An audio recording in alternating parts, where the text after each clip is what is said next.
നമുക്കിന്ന് ഈ കളർഫുൾ ആയിട്ടുള്ള അറബിക് സലാഡ് ഒരുമിച്ചുണ്ടാക്കാം. 7 മണിക്കൂർ വെള്ളത്തിൽ കുതിർത്ത് വെച്ച ചന കുറച്ച് ഉപ്പും വെള്ളവും ചേർത്ത് വേവിച്ചെടുക്കാം. അതവിടെ വെന്ത് വരട്ടെ. അപ്പോഴേക്കും നമുക്ക് ബാക്കി കലാപരിപാടികൾ നോക്കാം.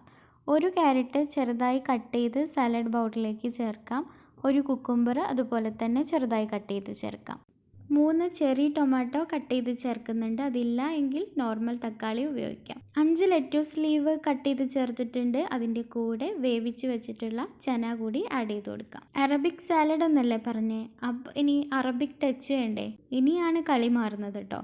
ഒരു കുബൂസ് എടുത്തിട്ടുണ്ട്. അത് ഇതുപോലെ സിസേഴ്സ് കൊണ്ട് അല്ലെങ്കിൽ കത്തി കൊണ്ടോ ചെറുതായിട്ട് ഇങ്ങനെ കട്ട് ചെയ്ത് ചേർത്ത് കൊടുക്കുക. ഓൾമോസ്റ്റ് എല്ലാം റെഡി ആയിട്ടുണ്ട്. ഇനിയിപ്പോൾ സാലഡ് ഡ്രസ്സിങ് റെഡിയാക്കാം. അതിനായിട്ട് 2 ടേബിൾ സ്പൂൺ യോഗർട്ട് എടുത്തിട്ടുണ്ട്. അതിലേക്ക് 1/4 ടീസ്പൂൺ ഉപ്പ്, 1 table spoon apple cider vinegar, 1 table spoon olive oil എന്നിവ ചേർത്തിട്ട് നന്നായിട്ടൊന്ന് മിക്സ് ചെയ്തെടുക്കാം.